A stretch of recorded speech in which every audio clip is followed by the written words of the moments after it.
Hello friends, welcome to simple cuisine Bangla. আমি আলিয়া। আজকে তোমাদের সঙ্গে নতুন একটা রেসিপি শেয়ার করছি। এখানে আমি নিয়েছি এক বাটি ডালিয়া, আর ডালিয়া দিয়ে সম্পূর্ণ নতুন ধরনের একটা রেসিপি শেয়ার করছি, যেটা বিন্দুমাত্র তেল ছাড়াই তৈরি হয়ে যাবে, আর বাচ্চা থেকে বড় সবার জন্য ভীষণই উপকারী একটা রেসিপি। এটা তোমরা চাইলে ব্রেকফাস্ট, ডিনার কিংবা বাচ্চা বা বড়দের অফিসে লাঞ্চ বক্সেও দিতে পারো। তো চলো শুরু করা যাক। তো প্রথমে আমি এই ডালিয়াটাকে ড্রাই রোস্ট করে নেব। তার জন্য এখানে একটা প্যান বসিয়ে নিয়েছি। প্যানটা গরম হয়ে গেলে তার মধ্যে পুরো ডালিয়াটা ঢেলে নিলাম, আর এটাকে আমি মাঝারি আঁচে ড্রাই রোস্ট করে নিচ্ছি। ডালিয়াটা খুব একটা লালচে করে ভেজে ফেলার কোনো দরকার নেই, জাস্ট এর মধ্যে একটা হালকা কালার ধরবে এবং ডালিয়াগুলো বেশ ঝরঝরের মতো হয়ে যাবে। সেই পর্যায়ে কিন্তু ভাজা বন্ধ করে দিতে হবে। ফ্লেমটা অফ করে দিলাম, আর আমি এটাকে একটা প্লেটের মধ্যে ঢেলে নিলাম। দেখো, কালার কিন্তু চেঞ্জ হয়নি, অথচ ডালিয়াগুলো ভীষণই ঝরঝরে হয়ে গেছে, একটার সঙ্গে একটা কিন্তু আটকে নেই। ঠিক এই পর্যায়ে আমি এটাকে এখন এক সাইডে রেখে দিলাম ঠান্ডা হওয়ার জন্য। এখন আমরা কিছু সবজি কেটে নেব। নিয়েছি গাজর আর ক্যাপসিকাম, অর্ধেক অর্ধেক নিয়েছি। তোমরা যে পরিমাণ বানাবে সেই অনুযায়ী সবজির পরিমাণটাও বাড়িয়ে বা কমিয়ে নেবে। খুব বেশি সবজি এখানে ব্যবহার করার প্রয়োজন নেই। আর যদি তোমরা সবজি ব্যবহার করতে না চাও, সেক্ষেত্রে অবশ্যই সবজিটা স্কিপ করতে পারো। তবে আমি এখানে কিছু কারি পাতা চপ করে নিলাম, এটা অবশ্যই অ্যাড করার চেষ্টা করবে।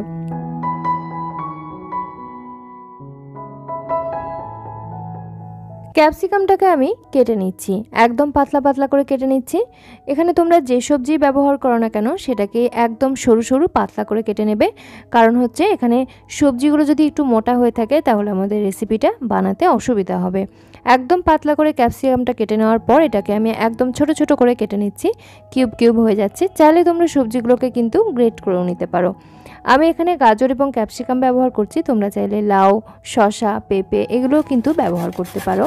আবার চাইলে কোনো রকম সবজি না দিয়ে এই রেসিপিটা বানাতে পারো, সেটাও কিন্তু খেতে ভীষণই ভালো লাগে এবং বানানোটা খুব বেশি ইজি হয়ে যায়। সবজি অ্যাড করার ফলে এই রেসিপিটা বানানো একটু ট্রিকি হয়ে যায়, তবে সবজি যদি ব্যবহার না করো, সেটা কিন্তু খুব ইজিলি তোমরা বানিয়ে ফেলতে পারবে।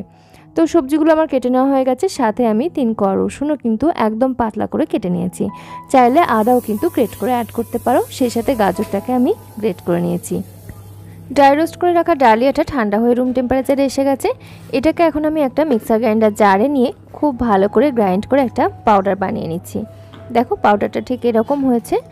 একদম ফাইন পাউডার বানিয়ে নেওয়ার চেষ্টা করবে। এরকম একটা পাউডার তৈরি হয়েছে। এখন এটাকে আমি এক সাইডে রেখে দিলাম, আর এর মধ্যে কিছু জিনিস অ্যাড করব। নিয়ে নিচ্ছি টক দই, এটা ঘরে পাতা টক দই। আমি যে বাটি মেপে ডালিয়া নিয়েছিলাম, ওই বাটিরই 1 বাটি পরিমাণ টক দই এখানে অ্যাড করব। সেজন্য ওই বাটি করেই মাপ করে নিলাম। 1 বাটি টক দই আমি এর সঙ্গে অ্যাড করে দিলাম মিক্সার গ্রাইন্ডার জারে, আর তার সাথে ওই বাটিরই 1 বাটি পরিমাণ জল নিয়ে নিলাম রুম টেম্পারেচারে থাকা। আর জলটা আমি দইয়ের বাটিটা বুলিয়ে মিক্সার গ্রাইন্ডার জারের মধ্যে ঢেলে দিলাম। এই 3টে উপকরণ একসঙ্গে করে দিলাম। এর সাথে তোমরা চাইলে এই পর্যায়ে লবণটা অ্যাড করতে পারো, তবে লবণটা আমি পরে ব্যবহার করব। খুব ভালো করে একটা স্পুন দিয়ে মিশিয়ে নিচ্ছি, যাতে ব্লেন্ড করতে সুবিধা হয়। ভালো করে স্পুন দিয়ে মিশিয়ে নিয়ে তারপর এটাকে আমি ভালো করে ব্লেন্ড করে একদম স্মুথ একটা ব্যাটার তৈরি করে নেব। এর সঙ্গে কিন্তু আর আলাদা কোনো জল বা কোনো কিছু লিকুইড অ্যাড করার প্রয়োজন নেই। এর থেকে বেশি পরিমাণে জল বা লিকুইড ব্যবহার করলে কিন্তু বেশি পাতলা হয়ে যাবে। আমার এখানে যে দইটা, এটা কিন্তু বেশ ঘন, মানে এর মধ্যে কোনো জল ছিল না। যদি তোমাদের দইটা জল থাকে, মানে দইয়ের মধ্যে জল থাকে, তাহলে সেক্ষেত্রে জলের পরিমাণটা একটু কম দিয়ে ফার্স্টে দেখবে।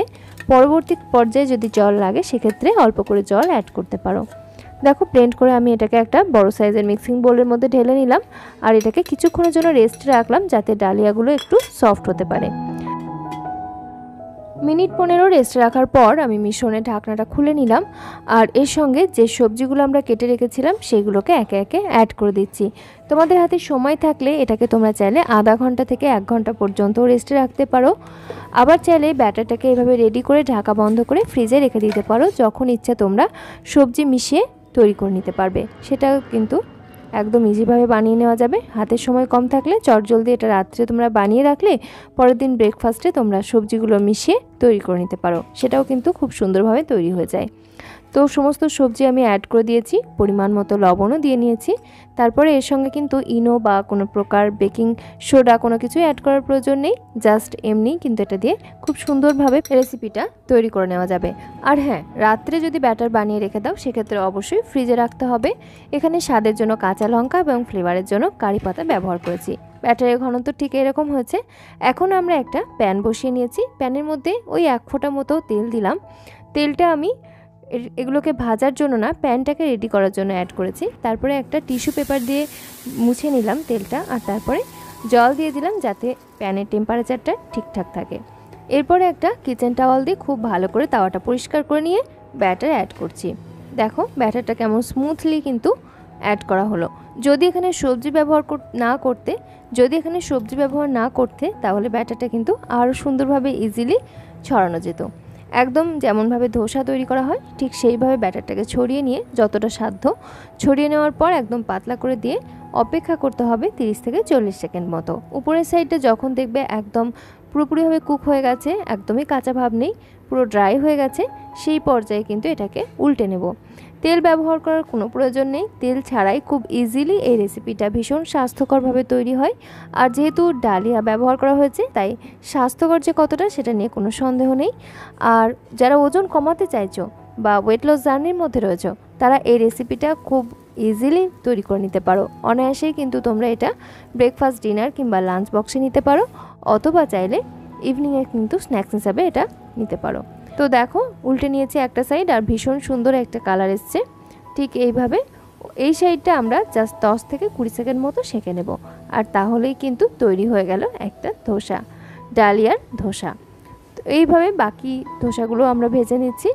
এরপরে কিন্তু আর তেল দেওয়ার বা তেল ব্রাশ করার কোনো দরকার নেই, জাস্ট প্যানের টেম্পারেচার ঠিক রাখার জন্য টিস্যু দিয়ে আমি মুছে নিলাম। আর যদি মনে হয় প্যানটা খুব বেশি গরম হয়ে গেছে ফ্লেমটা এই পর্যায়ে একটু কমিয়ে নেবে, মানে ব্যাটার অ্যাড করার আগে ফ্লেমটা কমিয়ে নেবে। ননস্টিক তাওয়া ব্যবহার করার জন্য এখানে কোনো প্রকার তেল কিন্তু প্রয়োজন পড়লো না। আর যদি তোমরা ননস্টিক ছাড়া লোহা বা অ্যালুমিনিয়ামের তাওয়া ব্যবহার করো সেক্ষেত্রে অবশ্যই কিন্তু তেল ব্রাশ করতে হবে। যে জায়গাগুলো দেখবে একটু এবড়ো থেবড়ো রয়েছে সেগুলোতে ব্যাটার দিয়ে এরকম শেপটা সুন্দর করে তৈরি করে নেবে। আরও একটা ধোসার ব্যাটার আমরা অ্যাড করে নিলাম। খুব ইজিলি কিন্তু এটাও উপর থেকে ড্রাই হয়ে আসছে, দেখো একদম কিন্তু কয়েক সেকেন্ডের মধ্যেই ড্রাই হয়ে যাচ্ছে। এগুলো তৈরি হতে খুব কম সময় লাগে, অল্প সময়ের মধ্যেই এই স্বাস্থ্যকর রেসিপিটা তোমরা কিন্তু বানিয়ে নিতে পারবে। আর আমি তো আগেই বললাম ব্যাটার যদি আগের দিন রাত্রে বানিয়ে রাখো তাহলে ব্রেকফাস্টে এটা বানানো খুবই ইজি ব্যাপার। তাছাড়াও ডালিয়া দিয়ে আমি আগামী দিনে তোমাদের সঙ্গে আরও নিত্য নতুন বেশ কিছু রেসিপি শেয়ার করব, যেগুলো আমি মাঝে মধ্যে প্রায়শই ঘরে বানাই কিন্তু ভিডিও বানানো হয়ে ওঠেনি। তোমাদের সঙ্গে সেগুলো শেয়ার করব। যারা ওজন কমাতে চাইছো তাদের জন্য খুবই উপকারী হবে। তাছাড়া বাচ্চা বা বড়দের অফিসের লাঞ্চ বক্সে কি দেবো যারা চিন্তাভাবনা করো রোজ দিন নতুন কি বানানো যায় তাদের জন্যও কিন্তু খুব ইজি একটা সলিউশন আমি শেয়ার করে দেবো। আর টিস্যু দিয়ে আমি প্যানটা পরিষ্কার করে নিচ্ছি। চাইলে তোমরা কিচেন টাওয়াল দিয়েও কিন্তু এই একই কাজটা করে নিতে পারো। তেল ছাড়া বানাতে চাইলে অবশ্যই ননস্টিকের প্যান ব্যবহার করতে হবে।